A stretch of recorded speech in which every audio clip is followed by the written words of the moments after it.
Buenas tardes, amigos de la Red Ciudadana de Agricultura Urbana y Periurbana de Jalapa. Pues nuevamente aquí, esperamos que se vayan a ir conectando. Hoy el tema es muy bonito. Esperemos que la perra nos dé chance de hablar. Si no me escuchan bien, nos pueden poner en el Face si no se escucha bien, y vamos a comenzar. El tema de hoy es muy interesante. Vamos a hablar un poco de gallinas, de gallinas en la ciudad. Aquí en la casa donde nosotros vivimos, podemos decir que estamos casi en la orilla de la ciudad, aunque estamos atrás de la USB. Es un lugar que casi periurbano, pero colindando con la ciudad, o es ya la ciudad. Y entonces el espacio nos permite para tener gallinas, porque en la agroecología y en la agricultura sustentable, un dogma muy importante, y me parece que sí lo tenemos que manejar como un dogma, es la integración del componente animal con el componente vegetal. Normalmente en una huerta tenemos excedentes que si no tuviéramos aves, lo podríamos llevar a la composta y ahí tenemos a las lombrices, es un componente animal muy importante, pero si podemos tener animales, tendremos como un ciclo de la materia orgánica muy importante. Entonces de eso vamos a hablar el día de hoy. Aprovecho para mostrarles los jabones que estamos haciendo aquí en la casa.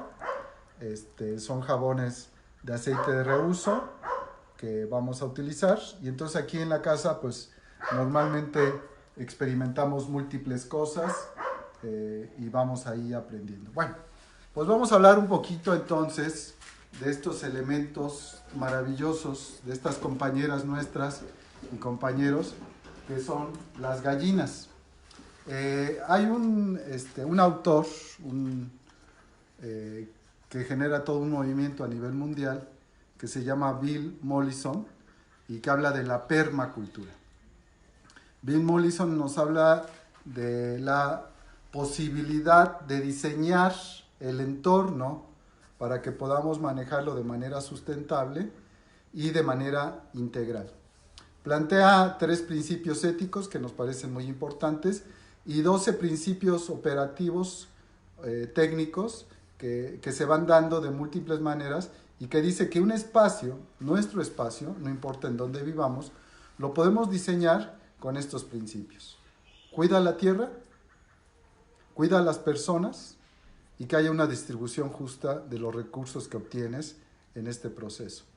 Cuidar la tierra es importante, y cuando hablamos de tierra hablamos de nuestro hermoso planeta, y de nuestro hermoso planeta pues hay que cuidar el agua, hay que cuidar el aire, hay que cuidar el medio ambiente, todo esto que está alrededor de nosotros, la fauna, la flora. Y en ese entorno lo que tenemos que procurar son medios para que también esta parte de la naturaleza esté con nosotros. Cuida a las personas, y hablamos de las personas tanto de las que trabajan en el campo como de las que viven en la ciudad, y que si hacemos esta sinergia importante podremos construir imaginarios distintos a los presentes. Entonces, desde esta circunstancia, el cuidar a las personas implica las relaciones laborales que tenemos con ellas. El cuidar a las personas implica lo que nos llevamos a nuestro estómago, a nuestro ser. El cuidar a las personas implica las relaciones que tenemos con nuestros semejantes, y que haya una distribución justa siempre es importante.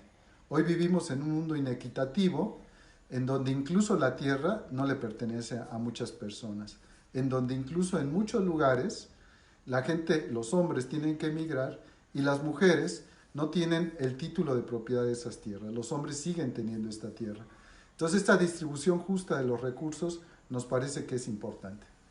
En ese contexto, Bill Mollison plantea una parábola, y que vamos a ver en el tema de hoy, que es la parábola de la gallina. Y dice, ¿qué es una gallina? Pues una gallina es un animal que pone huevos. Una gallina es un animal que nos da de comer, nos puede dar carne. Pero ¿qué más nos da la gallina? ¿Qué más tenemos que aprender de la gallina? Y un poco estoy usando esta parábola de Bill Mollison para explicar cómo es que tenemos que establecer nuestro criadero de gallinas, y de aves, que podemos tener guajolotes también. Haré alguna consideración ahí importante cuando vayamos a visitar el corral de las gallinas y los guajolotes. Pero entonces, esta parábola que nos plantea Bill Mollison me parece muy importante y la voy a usar como punto de partida y nos vamos a venir aquí al pizarrón para empezar a hablar.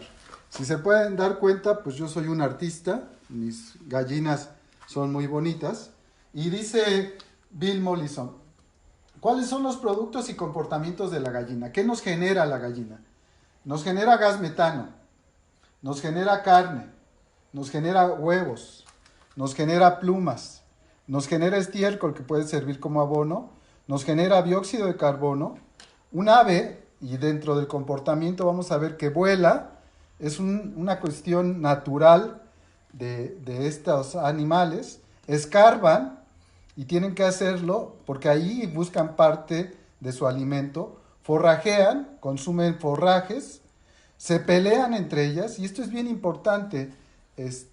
Hay una cuestión de territorialidad en las gallinas. Entonces, si entendemos que las gallinas tienen una estructura en donde hay ciertos elementos, ciertos animales que son los que dominan por diferentes circunstancias, vamos a entender que es poco democrático, debo de decirlo, pero los superiores siempre tendrán la mejor condición que los inferiores. Pensar en esta lógica es importante cuando tratamos de distribuir el alimento de manera que puedan todas consumir. Picotean, y esto es bien importante porque es un hábito natural. ¿Qué necesidades tiene la gallina? Y aquí están las necesidades. Tienen la necesidad de aire, deben de vivir en lugares ventilados, tienen la necesidad de agua, deben de tomar un agua de muy buena calidad, tienen la necesidad de comida, de cobija, de cobijo, de dónde estar tranquilas, de gravilla, y hablaremos un poco del estómago de las gallinas, de otras gallinas, de estar en una comunidad y de espacio vital. Entonces las gallinas tienen este comportamiento, tienen estas necesidades, y si entendemos esta lógica, entonces podremos imaginar el espacio en donde vamos a tener nuestras gallinas. Y otros elementos importantes le vamos a llamar características particulares. Una gallina depende su comportamiento de la raza, que determina, como les decía, su comportamiento específico a su raza. No todas las razas se comportan de la misma manera, tienen un color en particular, tienen un plumaje en particular y tienen una tolerancia al clima de manera particular. Entonces, es bonito tener las gallinas. En esta región, casi todas las familias en el medio rural tienen una parvada en donde están las gallinas y los guajolotes integrados. Y si vemos en el campo, se reproducen muchos de estos elementos de manera natural. Entonces, una gallina es más que huevo, es más que carne.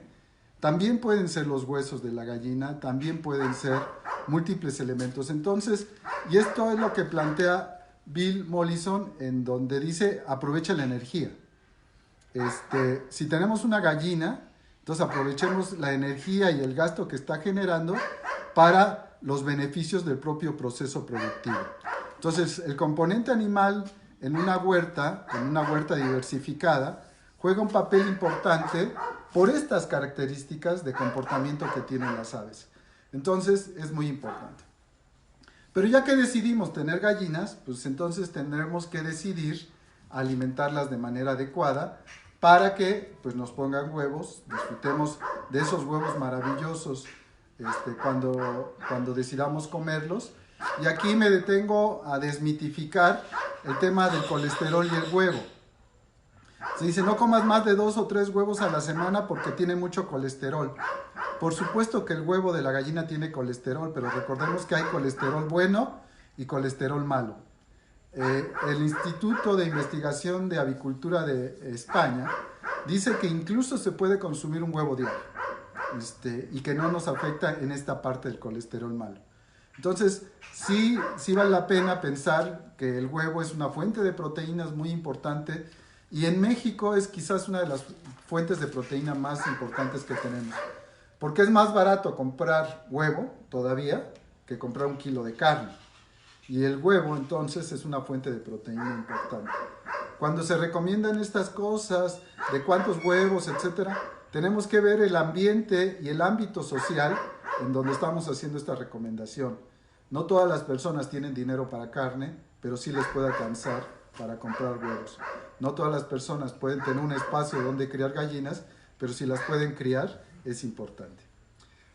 Pensemos que queremos tener gallinas de postura. Y entonces pensemos en los requerimientos, en todos estos requerimientos que hemos visto, y vamos enfocándonos a los requerimientos nutricionales de una gallina. Es bien importante esta parte.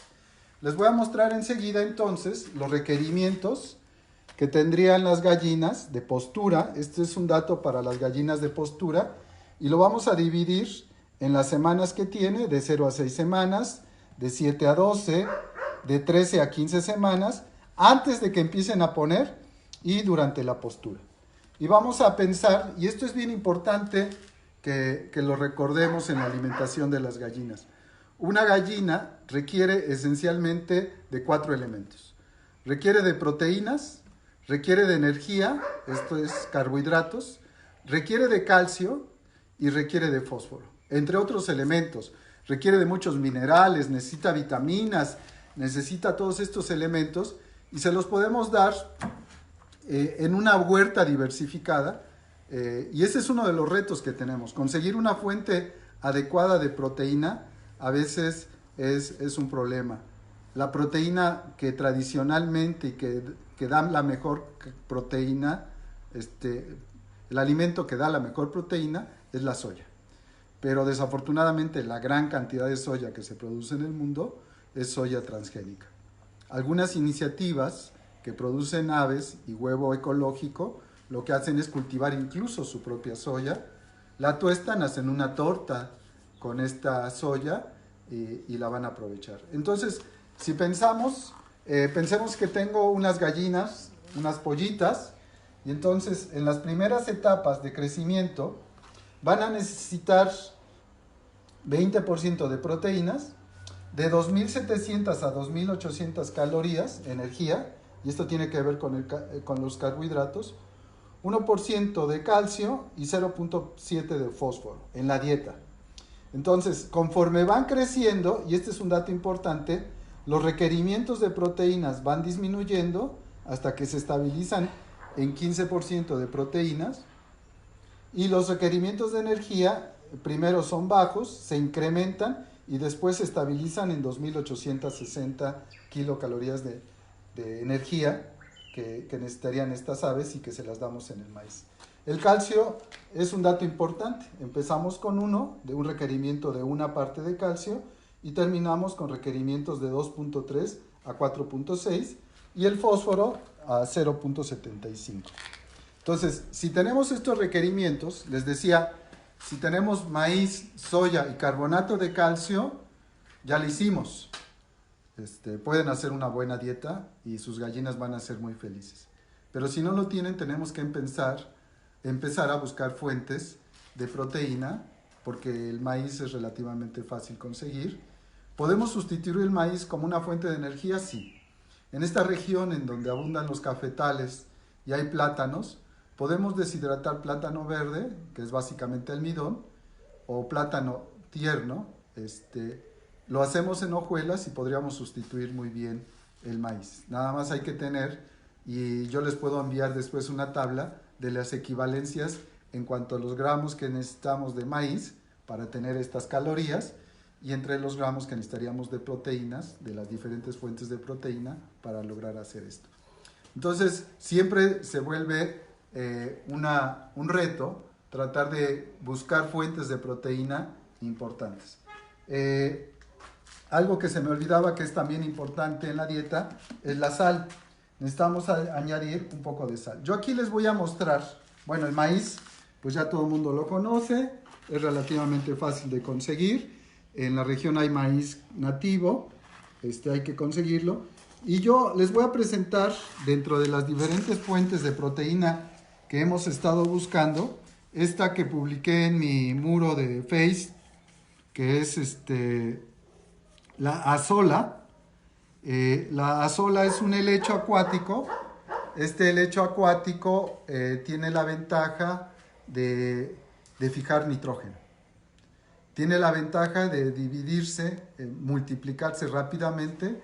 En 72 horas casi tendríamos una población nueva, lo cual nos habla de una gran tasa de crecimiento, y una ventaja importante es que tiene un contenido importante de proteínas. Llega a tener hasta el 24% de proteínas. Entonces, lo podemos, y vamos a ver ahora cómo se lo comen las gallinas, lo podemos dar en fresco o lo podemos dar seco combinado en el alimento. Esa es una fuente de proteína. Otra fuente de proteína que tenemos aquí en Jalapa y que ya se ensayó, por ejemplo, en Puebla, y llegando a raciones interesantes, se concluyó que podía ser una fuente de proteína muy importante y de tener una buena postura en las gallinas, es el huizache. El huizache es esta especie secundaria que está en el trópico seco, que es muy abundante por estas zonas de Jalapa y que da estas vainas. Es una leguminosa, y como buena leguminosa, y les voy a mostrar las semillas, por aquí están las semillas, como buena leguminosa tiene una cantidad importante de proteína. Entonces podemos usar, la semillita se me esconde, lo que yo hago es moler esto e incorporarlo en el alimento para que tengan una fuente de proteína. Entonces, si tengo mi azola, si tengo mi vaina de huizache, tengo mi maíz, tengo, y algo que es muy importante, y le voy a pedir a Fabián, por favor, que se venga para acá, ¿cuáles son las fuentes de calcio que nosotros podemos usar? Hace un momento yo estuve en esta estufa ahorradora de leña moliendo el cascarón de huevo y tostándolo. Aquí, si se acerca un poquito, va a ver que hay un color cafecito, es que está tostado, y esto de que esté tostado nos ayuda mucho a tener una fuente de calcio de manera muy adecuada. Entonces, ya tendríamos calcio, tendríamos proteínas y tendríamos energía. Nuestra fuente de fósforo, ¿cuál puede ser una fuente de fósforo interesante? Los huesos, la harina de hueso. Entonces, si nosotros separamos los huesos y lo calcinamos y lo molemos, lo podemos mezclar con nuestro alimento, y entonces ya tendríamos una fuente importante de fósforo y de calcio. El cascarón de huevo nos puede dar hasta 2.2 gramos de calcio, y el fósforo 1, el hueso nos puede dar hasta una parte de fósforo importante. Vayan preguntando, ahí las compañeras y compañeros de la red, desde su experiencia pueden ir contestando. Si no, yo al rato que detengamos la grabación, podemos contestar las preguntas. Y si hay alguien que sepa más de gallinas que yo, por favor, que yo no sé mucho de gallinas, y puede compartir su experiencia, se los vamos a agradecer mucho. Bueno, las gallinas, decíamos en esta parábola, pues nos generan abono. De manera natural, el ganado, aunque lo desparasitemos, y les voy a enseñar esta planta crece de manera silvestre aquí en el huerto, vean la florecita, ahora mismo se me va el nombre, pero esta planta sirve como desparasitante para las gallinas. Entonces lo que nosotros hacemos periódicamente, cada 2 o 3 meses, es cosechar esta planta, la molemos, y otra fuente de proteína que hemos ensayado y de calcio y de fósforo es en casa. Nadia compra en el mercado San José todos los jueves pescado, y todo lo que no vamos a aprovechar nosotros del pescado que comemos, lo hierve, se los muelo y se los doy a las gallinas. Entonces una vez a la semana tienen otra fuente alterna de proteína, de calcio y de fósforo, y con eso vamos suplementando estas necesidades de las gallinas. Ahí eventualmente les muelo estas plantas y con eso estoy desparasitando. Pero si no es eficiente el desparasitante que estoy usando, al final la gallina puede tener parásitos. Y estos parásitos pueden ser dañinos para nosotros los seres humanos. Entonces, si queremos aprovechar el estiércol, entonces, y en general los estiércoles pueden ser este factor de riesgo de que tengan ciertos parásitos y que nos pueden afectar a nosotros. Entonces, lo ideal de cuando manejamos estiércoles es elevar la temperatura del estiércol para que se mueran los bichos que nos pueden causar daño. En el caso de las gallinas, recordemos la salmonela. Y entonces, si elevamos la temperatura cuando aprovechamos estos estiércoles, entonces vamos a tener la certeza de que ese estiércol ya no va a tener bichos que nos pueden causar daño. Entonces, como complemento de lo que vamos a ver hoy, vamos a hacer un abono que sale en 3 semanas, máximo 4 semanas, y que se llama bokashi. Quiere decir abono fermentado. Entonces, lo que vamos a hacer es una fermentación. Y en esta fermentación va a ser muy importante. ¿Por qué? Porque en este proceso de fermentación lo que vamos a hacer es subir la temperatura. Y la temperatura sube por ahí de los 55-60 grados. Y está demostrado que en un periodo de 2 o 3 días, con estas temperaturas, los bichos malos se mueren. Entonces, si usamos estiércol y tiene salmonela, a partir de los 55 grados se va a morir. Entonces, es mejor, en todo caso, usar estos abonos que el estiércol tal cual. El estiércol seco puede ser que si lo dejo mucho tiempo almacenado se mueran estos bichos y no haya un factor de riesgo, pero siempre tenemos este factor de riesgo. Entonces, lo que vamos a hacer es bokashi. Y aquí están las cantidades que vamos a usar.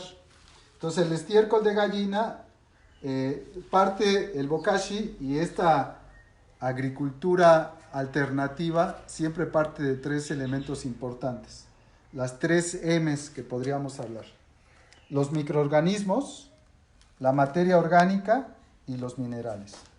Si tenemos microorganismos en nuestro suelo, se cumple el ciclo de la materia orgánica, y si tenemos materia orgánica, entonces vamos a tener minerales disponibles para nuestras plantas, porque déjenme les doy un dato.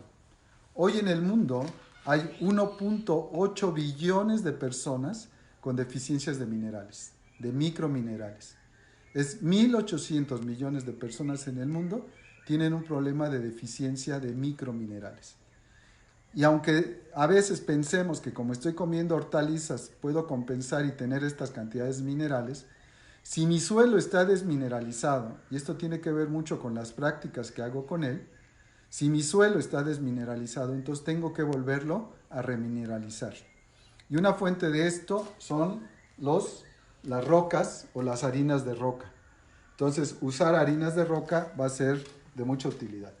Hay otro concepto, y lo traigo aquí porque hoy que hagamos bokashi lo vamos a usar, que se llama trofobiosis. Y es un principio que me parece muy importante. Trofo de ciclo, cadena, y biosis, cadena de la vida. Y esto tiene que ver mucho con el tema de la alimentación de las plantas. Si una planta está adecuadamente alimentada, va a ser menos propensa a las plagas y a las enfermedades. Si una planta está mal alimentada, y no quiere decir que tenga deficiencias, sino también excedentes. A veces pensamos que para que nuestra planta crezca más bonita, y esto ocurre mucho en el campo, hay que aplicar, por ejemplo, urea, hay que aplicar sulfato de amonio, que es una fuente de nitrógeno, y entonces nuestra planta va a crecer, se va a poner verde, pero va a ser muy suculenta.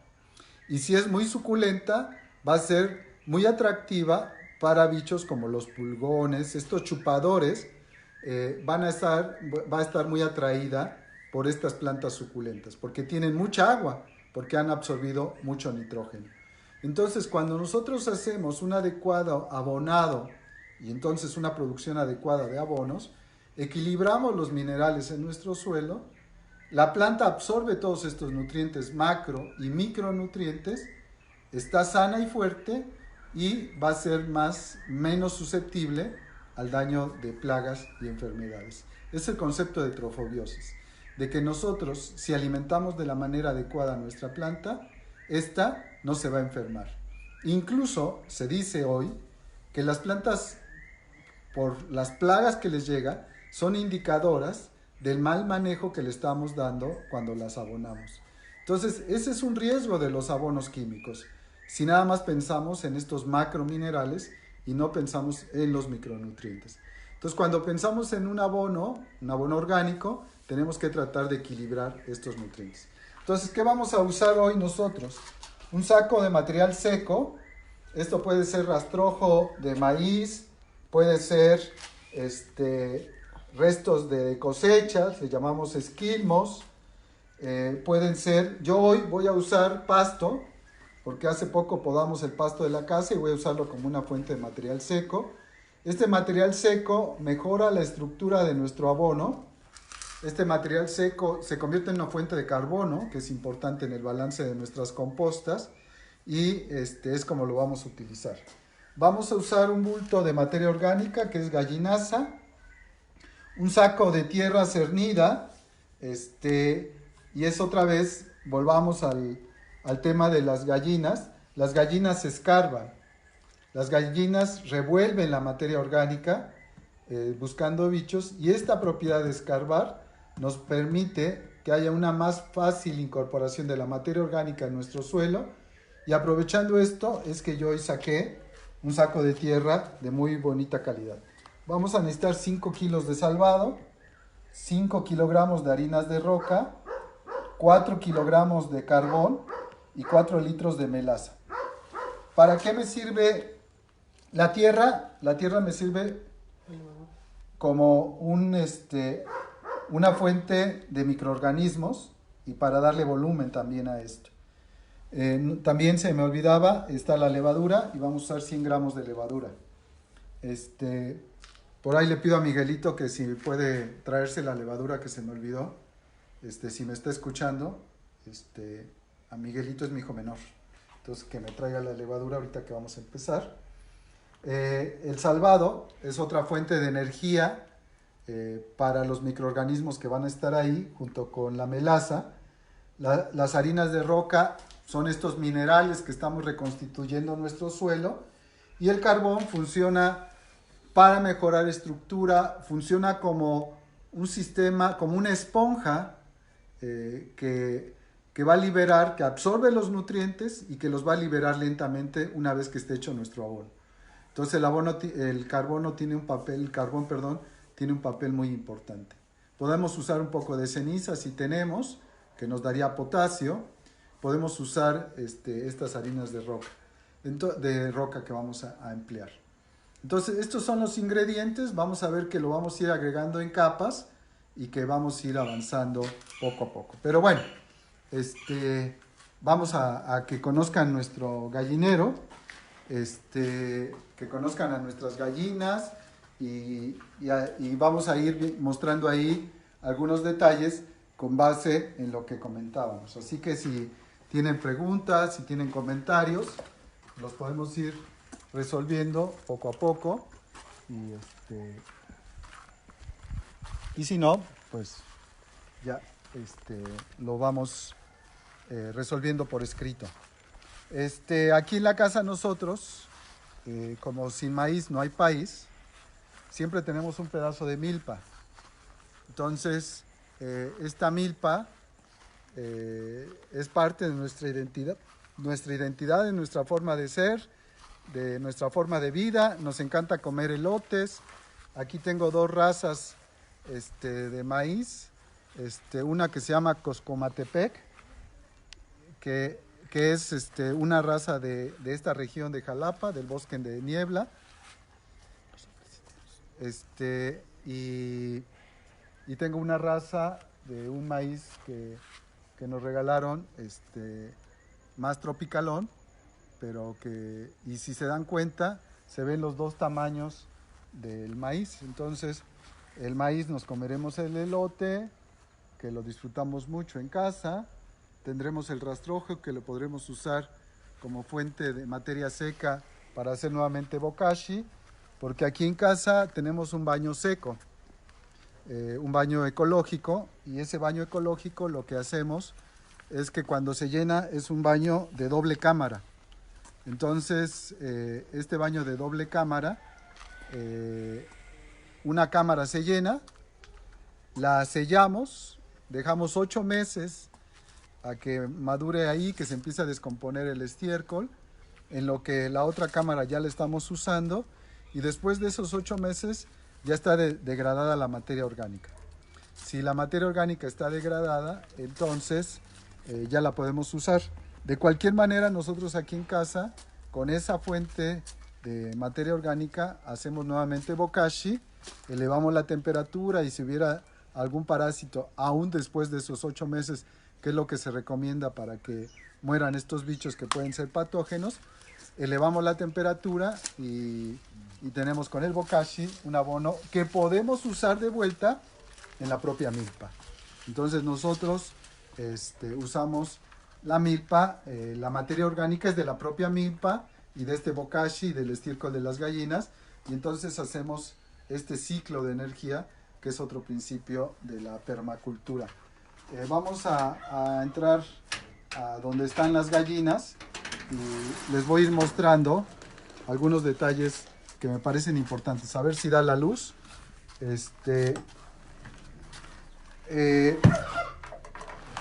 Algo que es muy importante es que, y esto lo dice la norma de producción orgánica de nuestro país, las gallinas deben de vivir, su lugar de donde se protegen, deben de estar en suelos firmes. Entonces aquí nosotros tenemos un suelo en donde están los ladrillos sobrepuestos, no están sellados, y abajo tenemos una cama de grava y arena. Por si hubiera exceso de agua, no se estanque y no dañe a las gallinas. La gallina va a poner huevos, por supuesto, y es lo que deseamos.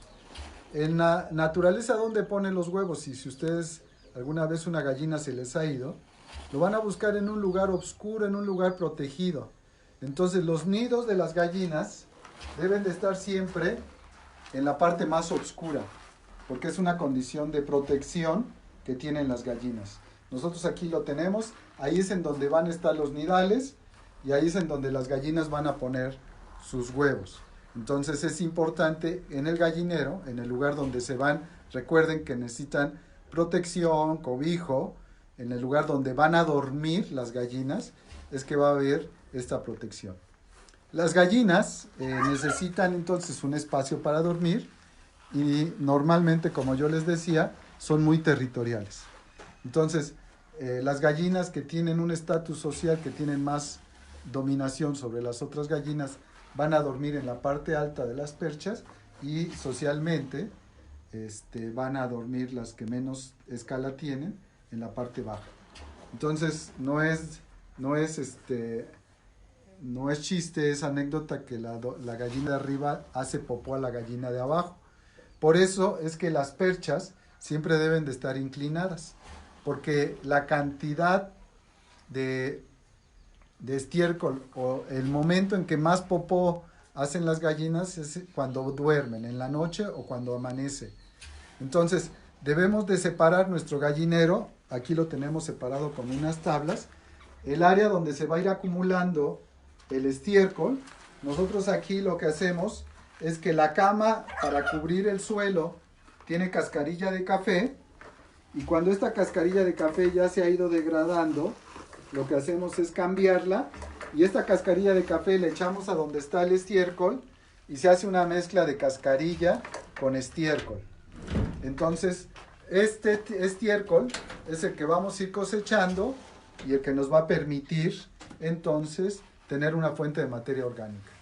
Aquí en esta parte nosotros tenemos un espacio para los pollitos.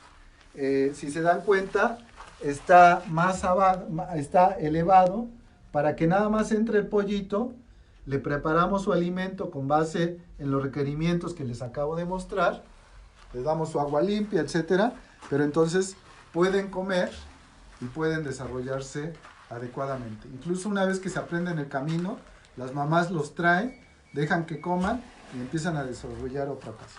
La gallina sale y entonces decíamos, requiere, y esto es importante, de varias cosas. Necesita forrajear, pero también, y es algo que no había comentado, la gallina es muy limpia, se baña todos los días, pero en vez de... ¿Por qué se baña? Porque los bichos a veces tienen parásitos externos, le llaman ectoparásitos, que pueden ser ácaros, muy comúnmente, y entonces se bañan todos los días para tratar de que no se llenen de estos bichos. Entonces, ¿cómo se bañan las gallinas? Pues no se bañan en agua, se bañan en tierra. Nosotros aquí tenemos esta parte que es lo que hicimos fue una excavación de 50 centímetros, la llenamos de arena y entonces aquí la gallina cuando hace solecito y está rico se empieza a bañar con la arena y entonces es una forma de irse quitando los bichos. Tenemos también aquí, por ejemplo, en este caso le damos tepecil y es una fuente de gravilla. ¿Y por qué es importante la gravilla o este tepecil para las gallinas? Porque las gallinas tienen buche, su estómago es en verdad un buche. Y ahí en el buche es en donde van a ir triturando. Entonces, como no tienen dientes y necesitan triturar todo el alimento, las piedrecillas que comen les sirve como un molino para ir triturando estos materiales. Nosotros aquí, además de la comida y de estos alimentos, la suplementamos con hoja de morera. La hoja de morera es una fuente de minerales muy importante y entonces las gallinas van a complementar estos minerales, calcio, fósforo, con estos minerales. Entonces, con esto ya tenemos más o menos el espacio donde las gallinas pueden estar. Por ejemplo, si Fabiana muestra ahí, este durazno, ya vimos que no les gusta el durazno, la hoja de durazno, que pueden estar bien, pero además les sirve como percha a las gallinas. Y este es otro elemento importante. Ellas siempre van a estar buscando la percha para estar protegidas, para descansar, y algo que es muy importante para limpiarse el pico. Y por eso es que vamos a ver esos rayones en el tallo, como una forma de se van limpiando el pico.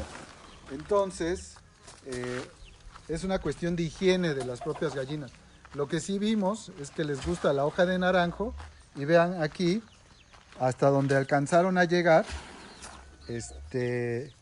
van a estar consumiendo la hoja y hasta donde no alcanzaron, pues ya nosotros aprovechamos la hoja, las naranjas y es un espacio muy, muy adecuado. Tenemos áreas de pastoreo, por ejemplo esta área, las gallinas salen a pastorear y entonces tienen forraje y en ese forraje pueden alimentarse. En este caso estamos viendo que tienen araquis, que es una leguminosa, araquis pintoi, como el cacahuate, y entonces les sirve como fuente de alimento. Entonces, con esto vamos intentando cubrir estos requerimientos de nuestras gallinas y con estos requerimientos de las gallinas vamos a tener gallinas contentas y si tenemos gallinas contentas vamos a tener postura y huevos de calidad. Normalmente las gallinas o los huevos de gallina de las granjas comerciales, las gallinas están en una jaula que tiene 30 centímetros de alto y 22 de ancho y 30 de largo. Es decir, la gallina desde que está en la posibilidad de poner, va a estar en esta jaula hasta que la saquen. Va a tener la luz encendida 23 horas al día o va a tener muchas horas la luz encendida porque la luz estimula a que la gallina coma y mientras más coma, más va a tener una postura constante. Entonces nunca esperemos que en una granja ecológica tengamos el mismo volumen de producción de una granja comercial porque entonces necesitaríamos manejarla de una manera similar. Lo que sí podemos decir es que estas gallinas, como están libres, como están desarrollando sus capacidades innatas, entonces liberan menos toxinas. Y entonces los huevos que nos vamos a comer van a ser más nutritivos, más sanos y más sabrosos. Entonces es un deleite y un disfrute tener gallinas en casa. Cuando las podamos tener, esa es una recomendación y disfrutarla. Una cosa importante es la fuente del agua. La gallina siempre debe tener un abastecimiento continuo de agua, y esta agua debe de ser perfectamente limpia. No podemos tener agua estancada, entonces tenemos que lavar diario los recipientes del agua de las gallinas. Podemos suplementar con, por ejemplo, MMs líquidos, y podemos tener en agua MMs líquidos que recupera la microbiota de la gallina y le ayuda a producir mejor. Miren, ahí la gallina está comiendo grava. Ya volteo a la cámara, pero es parte de lo que estamos consumiendo.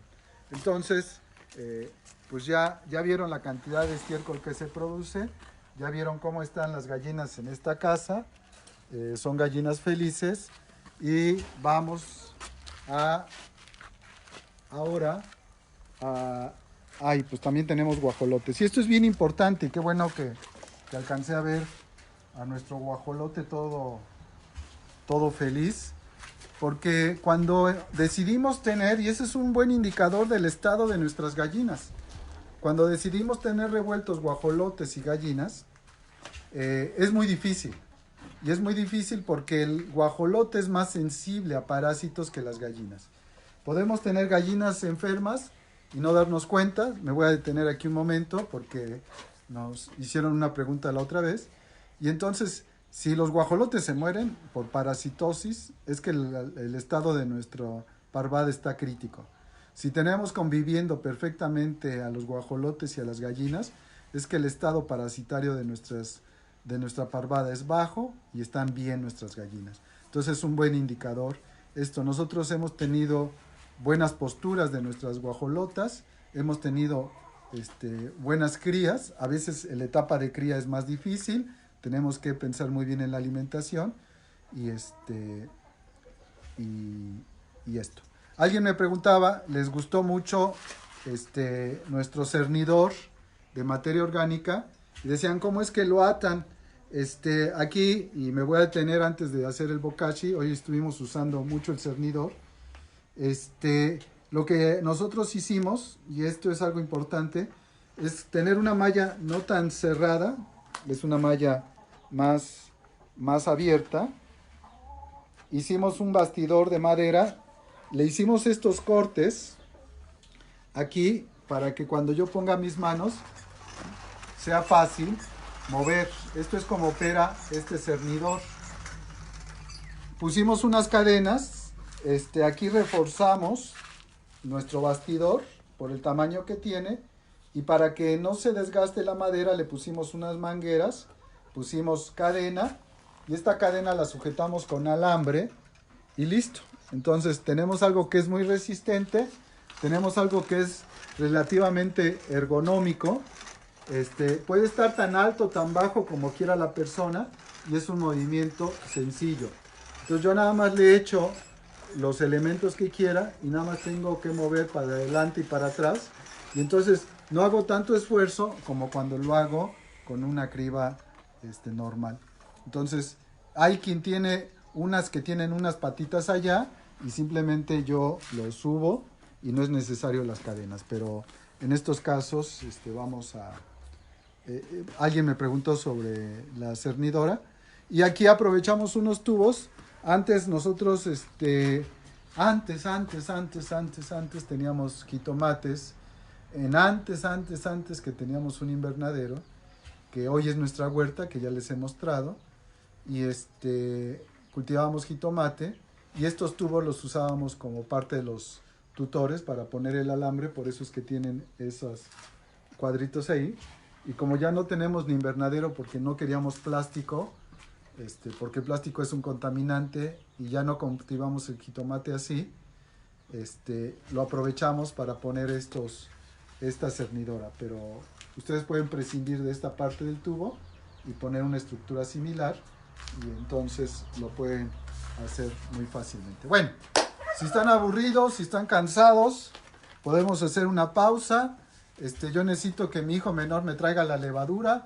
Habíamos sacado unos sobrecitos que ya íbamos a dar de baja para la casa, pero para nosotros levadura ecológica que conseguí por ahí alguna vez. Entonces si me escucha y me ve y ve mi cara de angustia, que se traiga la levadura. Por mientras vamos a ir viendo los materiales que vamos a utilizar. Entonces vamos a hacer bokashi. Me voy a detener un poquito para mostrarles este material, a ver si no me cuesta trabajo abrirlo. Nosotros, para nuestro baño ecológico, y si nos escuchan los cedeños que tienen un baño ecológico allá en el río Cedeño, hacemos esta mezcla, picamos las ramas que caen de los árboles, picamos las ramas y lo mezclamos con composta.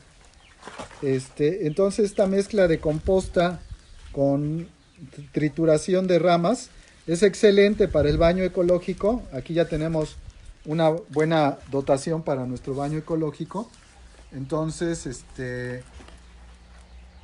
con esto no hay malos olores. Con esto el estiércol se mantiene y hago una composta muy buena porque tengo ya composta, tengo una fuente de carbono que tardará en degradarse. Recuerden que mi baño, una vez que se llene, son 8 meses y entonces voy a tener acelerado una buena composta. Entonces, lo maravilloso de una casa sustentable, la que aspiramos tener todos los días, es que todo lo vamos a reutilizar. Si no traemos residuos como plásticos y esto que intentamos hacer, entonces poco vamos a sacar de la casa. Vamos a tratar de aprovechar todo. Entonces yo aquí tengo ya el estiércol cernido. El estiércol está cernido, todavía tiene la cascarilla de café que se ha estado degradando. Tengo la tierra, también la cerní hoy en la mañana y es una tierra que tiene una cantidad de materia orgánica y de microorganismos muy buena. Voy a usar, les decía, este pasto seco. Cuando hacemos bokashi, lo que se recomienda es usar materiales que nos mejoren la estructura. Por eso es que usamos en el campo se usa mucho el rastrojo de maíz y lo que recomendamos es que esté lo más finito que se pueda porque se va a acelerar más el proceso de compostaje. Aquí está el salvado. Vamos a usar salvado de trigo, que es el otro elemento. Aquí está la melaza como una fuente de energía y tenemos la levadura, que en este caso vamos a usar estos sobrecitos que les decía que es una levadura que ya ha estado 11, vamos a usar 3 gramos, 4 sobrecitos. Lo que vamos a hacer, vamos a tener agua limpia, la primera parte, y por ahí les voy a pedir a alguien que me ayude con una regadera que se me olvidó. Entonces, nosotros aquí tenemos un sistema de captación de agua de lluvia. Esta es nuestra, y disculpen el tiradero, así vive uno cuando está en la producción de alimentos, no, cuando uno es desordenado. Pero tenemos este techo que Fabián puede mostrar. Tenemos nuestro sistema de recolección de agua. Tenemos nuestro sistema de captación de la primera agua de lluvia. Este sistema es muy importante en la captación de agua de lluvia porque si nuestras canaletas están sucias, entonces todo el polvo y esto se va a sedimentar aquí. En estos tambos nosotros sacamos el agua cuando llueve bastante y viene la siguiente lluvia. vaciamos parcialmente nuestro tanque de la primera captación de agua de lluvia y de ahí se va a nuestro almacenamiento de agua de lluvia. Ese tanque que ustedes ven allá al fondo tiene una capacidad de 13,000 litros. Entonces tenemos agua de lluvia para aprovechar y el agua excedente, esta agua que no es tan buena porque tiene estos polvos de la acumulación de los techos, etcétera, la usamos para este tipo de cosas. Entonces lo ideal es que cuando estemos haciendo estos procesos, usemos agua de lluvia porque no tiene cloro. El agua de la ciudad está clorada de manera natural, por norma, debe de clorarse porque es una cuestión de potabilización del agua. Entonces, si tiene cloro, puede afectar nuestros microorganismos y es importante que no tenga cloro. Entonces podemos tener agua de lluvia.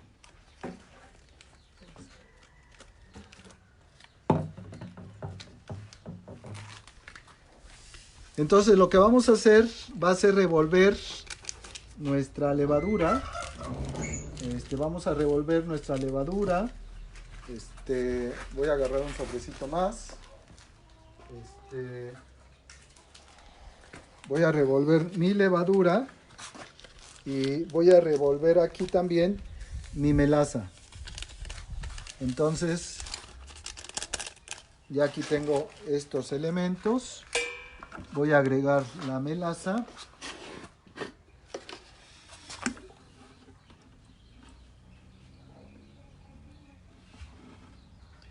Que huele además riquísimo.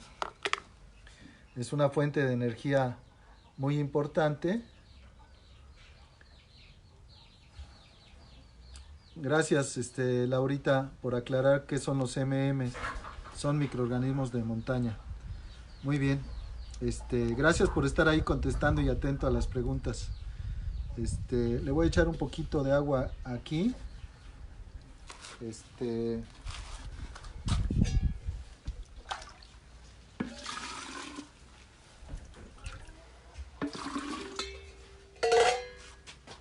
La tapita, ¿dónde quedó? Gracias.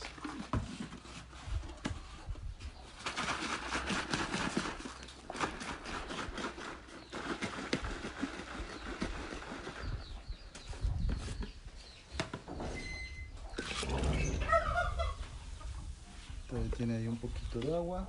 Se la vamos a mezclar.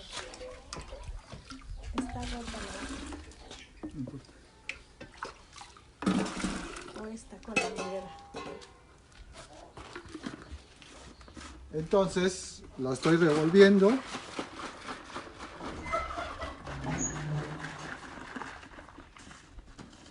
Y aquí ya disolví mi melaza y mi levadura. Entonces voy a revolver para que se incorpore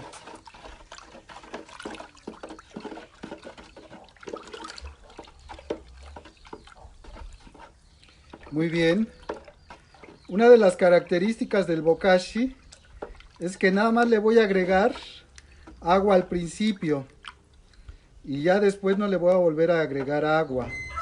Entonces tiene que estar muy bien humedecido. Vamos a hacer al rato una prueba del puño y entonces vamos a estar evaluando nuestra composta. Bueno, ya aquí ya están revueltas, ya está la levadura y ya está. Y entonces vamos a agregar capas de nuestros materiales. Podemos ir agregando poco a poco nuestro material. Aquí ya tengo una capa de... Tenía por acá una pala.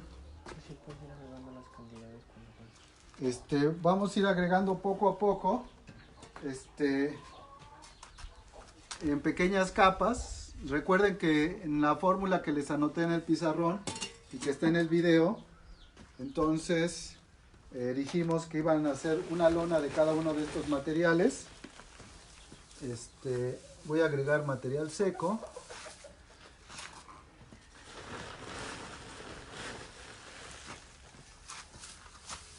Y voy a agregar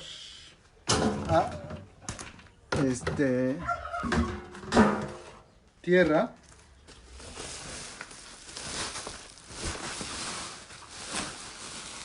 Vean qué bonita tierra tenemos aquí. Voy a agregar esta capa y así puedo ir agregando capas. En cada capa voy a agregar, y aquí tengo mi carbón. El carbón debe de estar lo más finamente molido. Entonces voy a agregar una capa de carbón. Voy a agregar el salvado, una capa.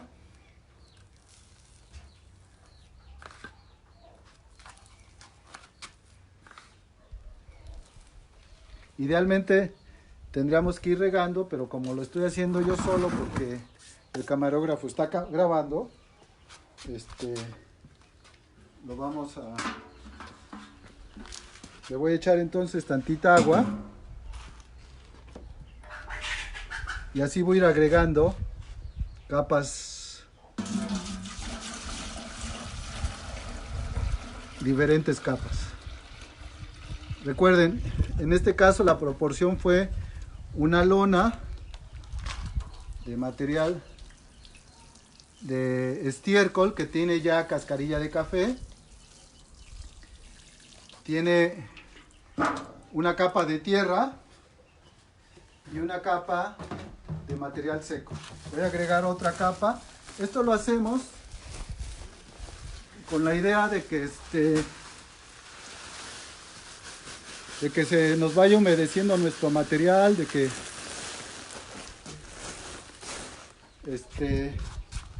vayan formándose estas capas. Al final lo vamos a revolver, pero es una forma de irlo haciendo. Voy a agregar mi material seco, el pasto. Es interesante ver la cantidad de pasto que se puede producir y que a veces la gente lo saca a las calles. Yo digo, por Dios, ¿cómo es que sacan la materia orgánica a la basura? Entonces, les digo, no manchen.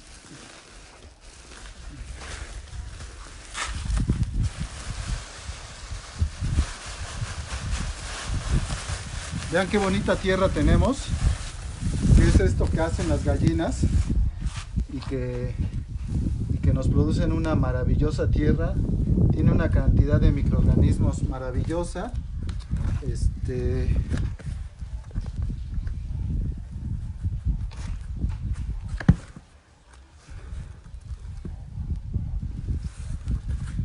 Y voy a ir agregando estas capas de materiales. Algo que no agregué en la capa anterior y que voy a agregar ahorita, que se me estaba pasando, es nuestra harina de roca. ¿Dónde quedó la harina de roca? Acá está.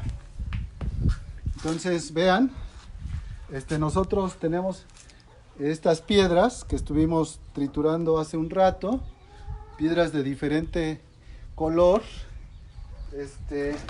Los colores hablan del tipo de minerales que tenemos.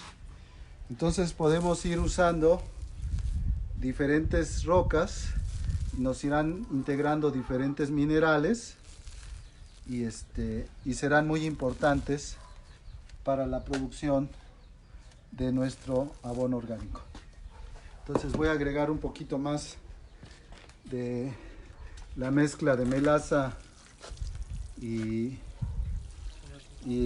levadura, y así voy a ir agregando diferentes capas hasta gastar.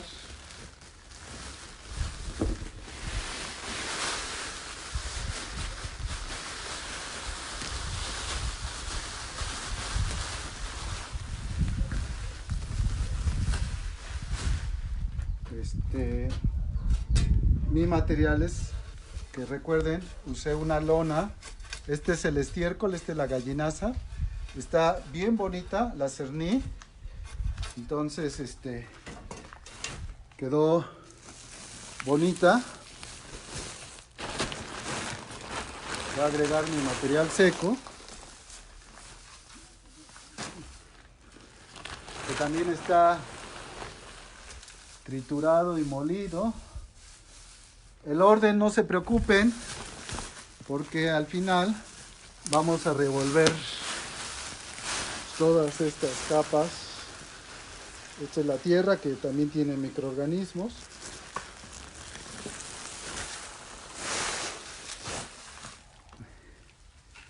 Y aquí ya se va formando nuestro montículo. En las primeras etapas es muy importante que quede alto, porque eso nos permite acumular la temperatura. Ya en las otras etapas podemos ir bajando la altura y para que se vaya madurando nuestro abono. Entonces voy a agregar el carbono y mi harina de roca en una capa más. Entonces,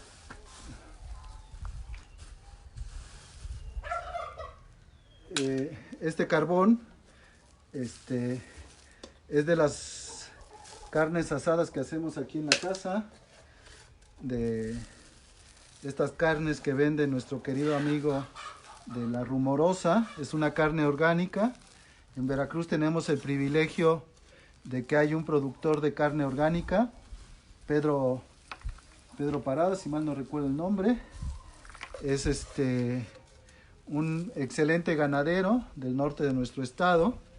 Entonces hacemos nuestra carnita, vamos haciendo nuestro propio carbón, hacemos nuestras fogatas y nada se echa a perder. Entonces le vamos a echar agüita.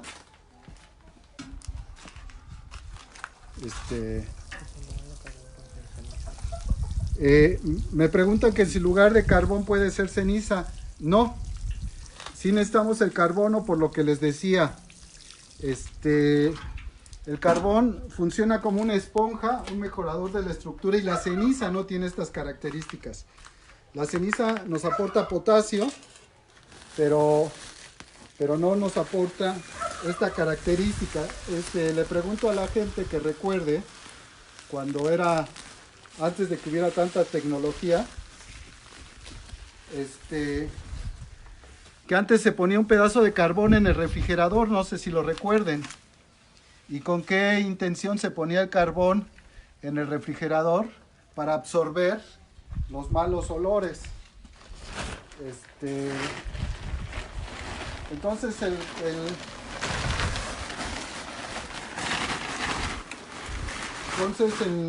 el carbón funciona como eso, como una esponja y un mejorador de la estructura de nuestro abono. Entonces no lo podemos, la ceniza la podemos usar, sí, pero además necesitamos el carbón. Entonces no podemos sustituirlo. Y le llamamos, y ustedes pueden ir a comprarlo ahí con las doñitas, el cisco del carbón. No es necesario que compren carbón, sino pueden comprar el cisco, que es este residuo que queda del carbón.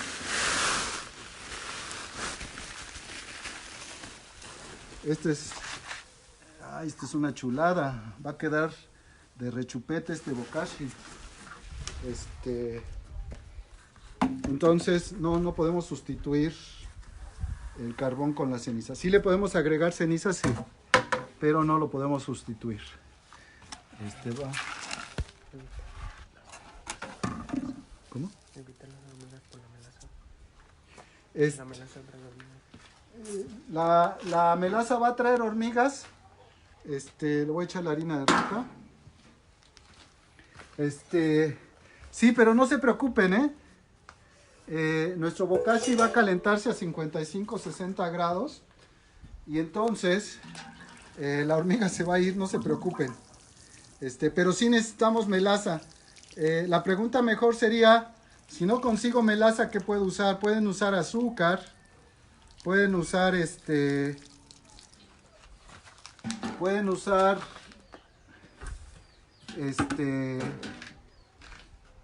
azúcar, melaza, panela disuelta. Es muy importante que la agreguemos porque es nuestra fuente de energía. Entonces, sí es importante considerarla. Y no se preocupen. Ahora viene lo mero bueno, que es hacer la revoltura. Y lo que vamos a hacer es como una mezcla de albañil. Vamos a pasar de un lugar a otro nuestro material. Y entonces van a irse desbaratando nuestras capas.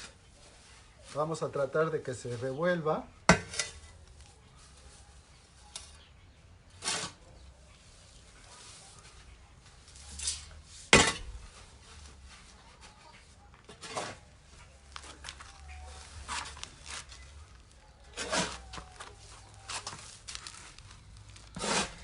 Y eventualmente le voy a ir agregando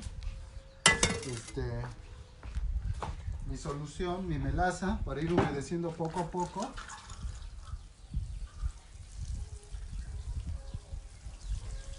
Y así voy a ir mojando. Les decía, este es un abono que no se va a humedecer más que al principio. Y ya después no se va a volver a humedecer.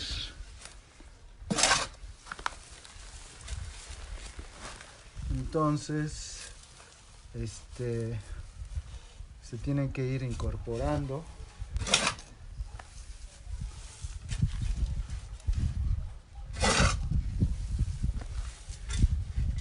Una pregunta que se antoja siempre interesante y que me voy a adelantar a ella, lo que voy haciendo mi mezcla, es: si no tengo termómetro, ¿cómo puedo saber que tengo esta temperatura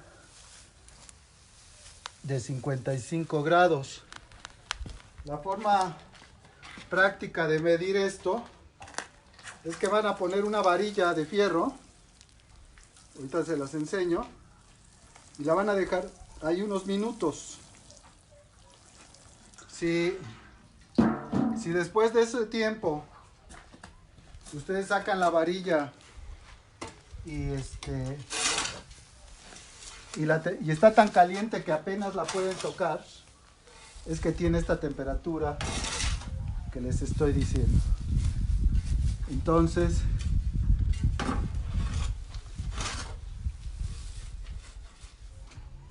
esto es importante en esto de este abono, porque recuerden que estoy usando estiércol y que lo que quiero es matar los bichos.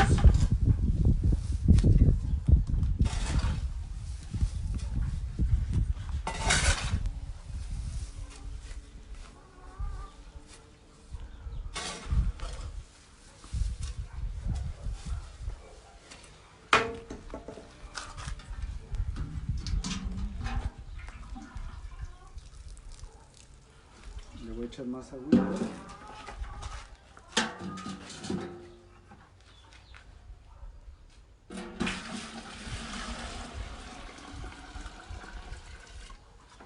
Entonces, yo estoy haciendo hoy un bulto. Imagínense que decidiéramos hacer 10 bultos de cada uno de estos materiales.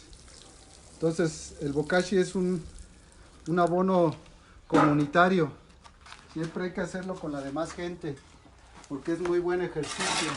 En esto del agrogym, hacer bokashi siempre es bueno. Si hay preguntas, váyanlas haciendo en lo que vamos revolviendo, porque A esto le falta todavía 2 vueltas.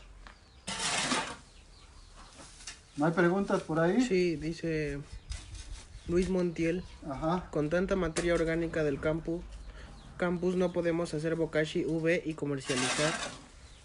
¿No podemos hacer bokashi V qué? ¿Y comercializar? Claro. Nada más es que se dejen.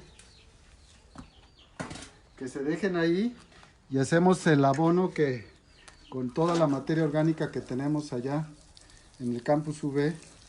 Yo siempre he pensado que podemos tener centros de producción de abonos orgánicos y que estos centros de abonos orgánicos servirían para toda la parte de jardinería y para comercializarlo, claro. Dice Carla Belén Martínez. Ajá. ¿Cómo trituran las piedras y qué tipo de piedras pueden ser? Hoy nosotros, entre toda la familia, estuvimos triturando las piedras. Lo que hacemos es con un mazo,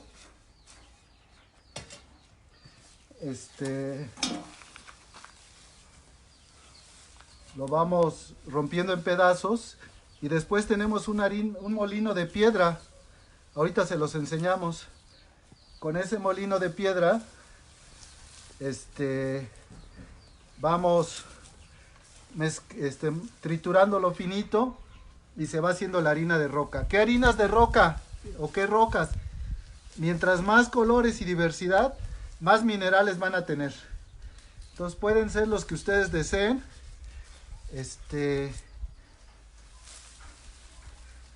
Pueden probar en su región, traer de otras regiones.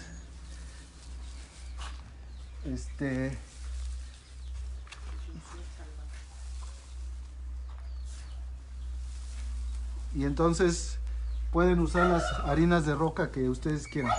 Entonces con un masito las trituramos gruesas a delgaditas y después ya está, ya está trabajando aquí nuestra mezcla, ya está quedando bonita nuestra mezcla. Al rato va a subir la temperatura, le falta un poquito de agua, pero le estoy revolviendo el pasto para que quede bien incorporado. Va a quedar muy bonito nuestro material. Le voy a echar un poquito más de agua, que siento que le falta.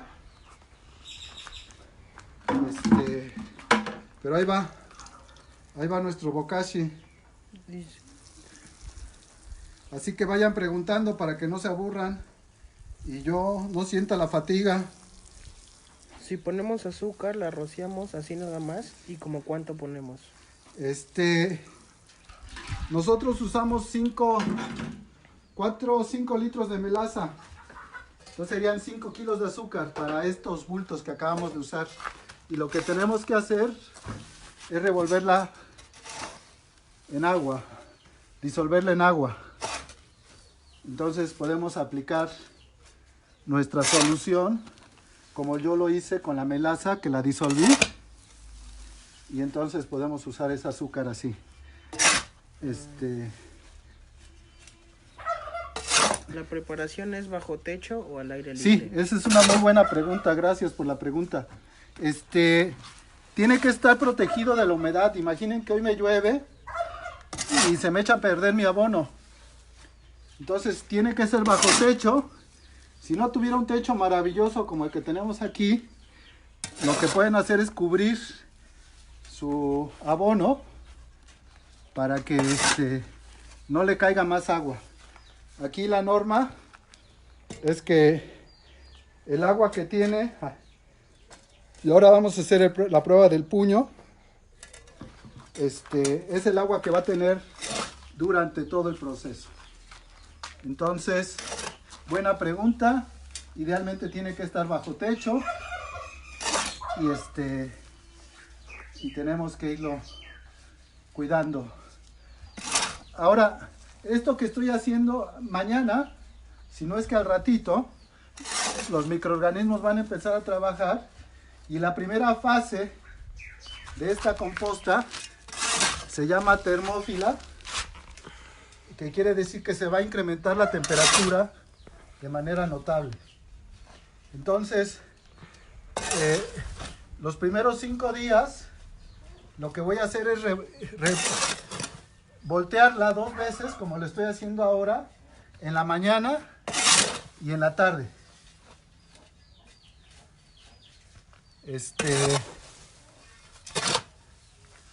Entonces lo vamos a voltear en la mañana y en la tarde. Si no lo volteamos, se pueden calcinar nuestros materiales de tanto que sube la temperatura. Entonces es importante voltearlo. Una vez que pasen estos 4 primeros o 5 días, lo que vamos a hacer es voltearlo una vez al día. Así 2 o 3 semanas.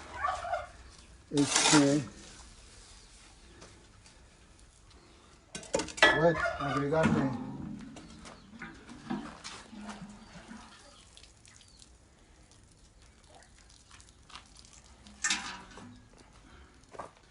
voy a recoger un poquito. En lugar de salvado, otra opción para no comprar material de fuera. Necesitamos una fuente de energía. Si ustedes tienen maíz, pueden usar el tamo del maíz. Ese polvito que sale del maíz puede servir como una fuente de energía interesante. Entonces pueden usar el tamo en lugar del salvado si tienen maíz. Si no, sí vamos a necesitar un material similar a que me da cuando ya le hemos agregado la humedad y ya está la humedad, vamos a saber que está en su momento adecuado. Si yo tomo una muestra, le aprieto con el puño y se queda estable. Si lo aviento y no se desbarata, es que ya tiene una humedad adecuada. Aquí quizás le falte un poquito, le voy a echar un poquito más de agua y quizás una vuelta más, pero miren cómo ya está quedando estable. Si no se quedara como está aquí, le falta un poco de agua. Y si le escurriera agua, se pasó de agua y hay que dejarlo que se escurra y está listo. Déjenme ver si tengo por acá la varilla. Permítanme, no se me vayan. Si se hace poquito bokashi, puede ponerse en algún recipiente de reuso y taparlo para protegerlo de los factores climático-ambientales. No, yo recomiendo siempre que esté así, porque recuerden que lo tengo que mover todos los días. Va a elevarse mucho la temperatura por los microorganismos y lo tengo que revolver para darle oxígeno. Es un abono fermentado pero con presencia de oxígeno. Entonces sí lo tengo que revolver. Si lo quieres meter en un bote de cualquier manera, lo tendrás que sacar todos los días. Entonces son materiales secos los que estamos usando. No vayamos a usar los residuos de la cocina para esto, porque se van a llenar de malos olores, moscas, etcétera, etcétera. Esto es para aprovechar el estiércol para que se incremente la temperatura. Este es un abono hecho para esto. Si ya está nuestra mezcla, voy a tener una varilla y lo que voy a hacer es meter mi varilla al centro de mi pila y ahí la voy a dejar unos 4 o 5 minutos. La voy a meter hasta el centro y después de esos 4 o 5 minutos lo que voy a hacer es sacarla y la voy a tocar con la mano. Si cuando la toco con la mano hago esta reacción que me quema, es que tiene 55 grados nuestra varilla. No me crean, mídanlo y van a ver que es cierto. Entonces, este es nuestro termómetro. Y esta temperatura tiene que ser en los primeros días, 4 o 5 días, mantenerse esta temperatura. Y después de manera natural, conforme va madurando el abono, va a ir descendiendo. ¿Cómo sabemos que nuestro bokashi está listo? Cuando ya no se ve la mezcla de materiales, sino se ve una mezcla homogénea.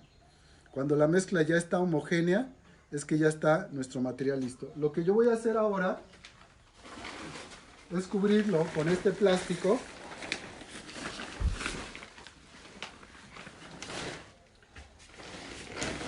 Me va a ayudar a evitar que se me evapore el agua.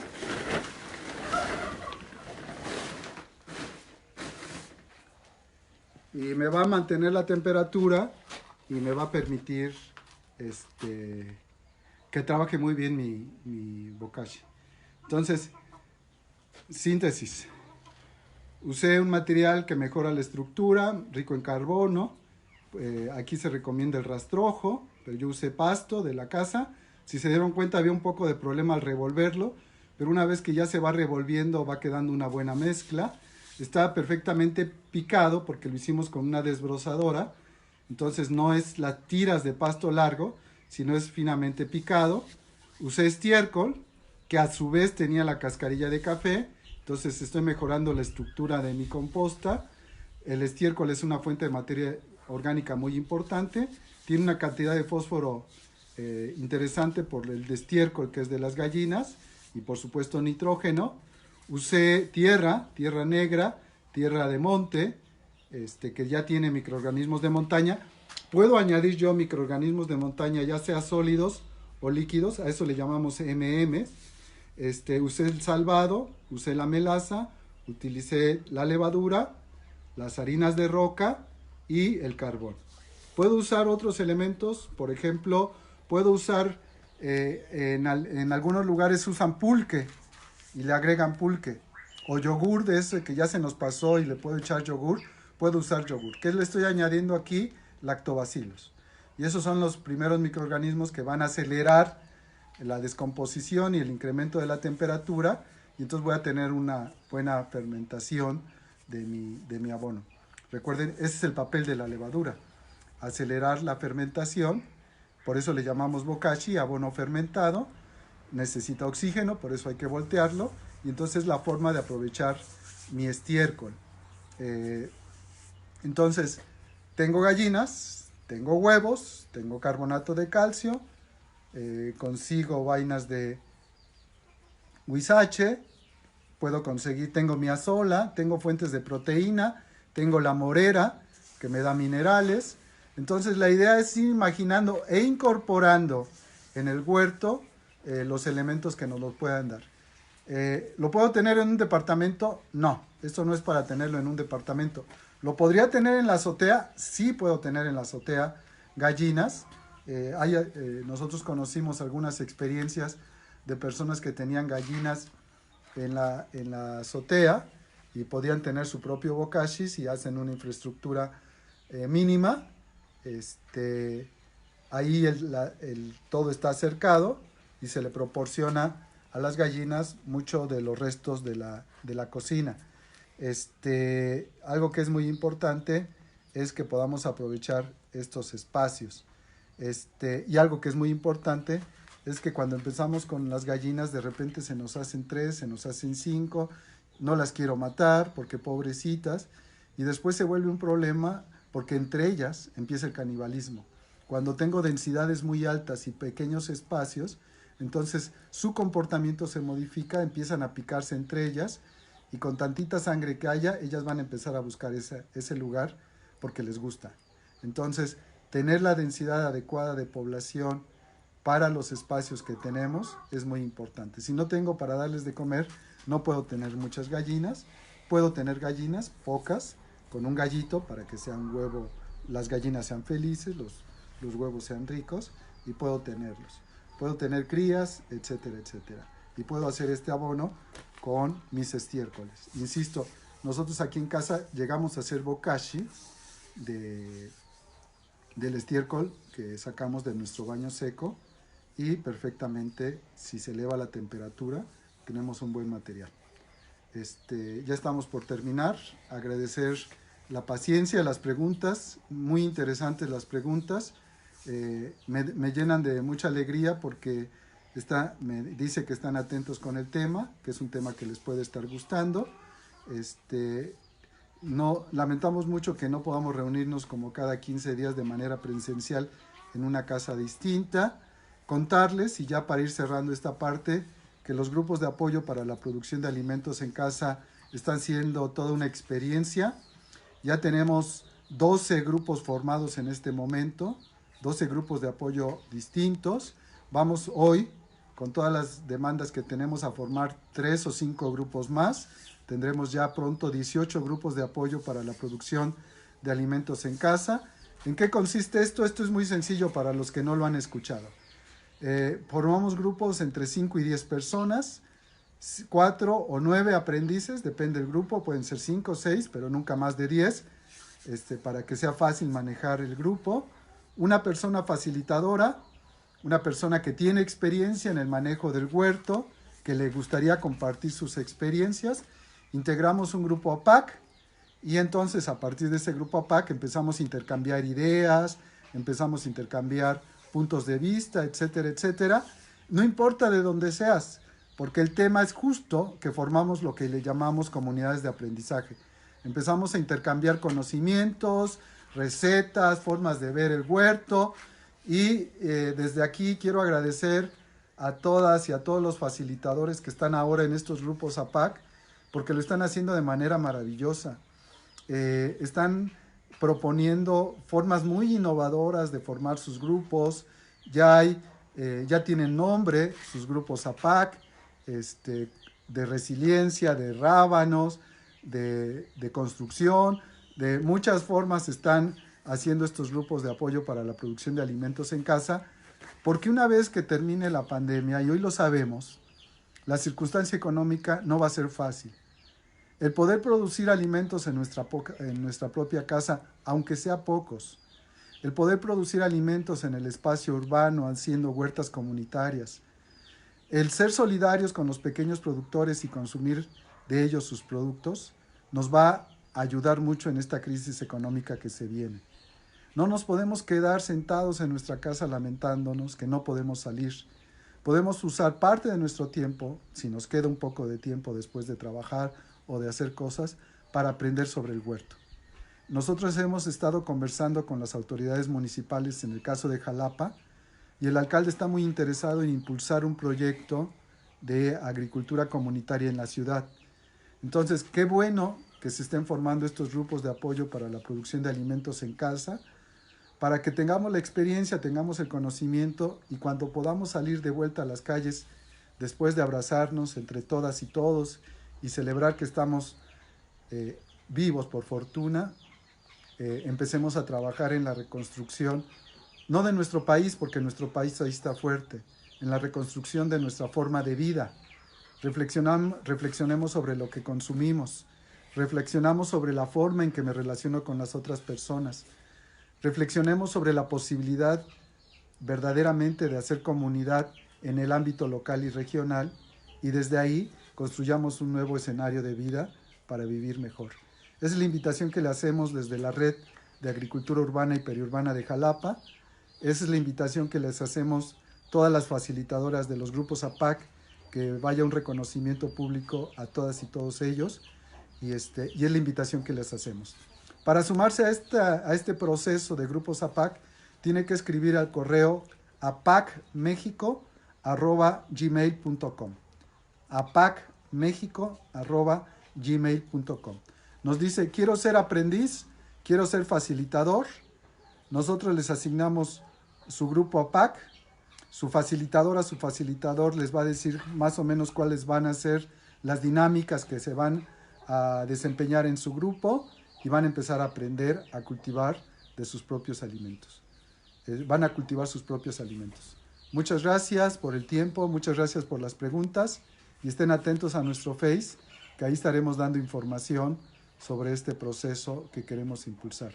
Fabián, muchas gracias como siempre por estar en la grabación y pendiente de las preguntas.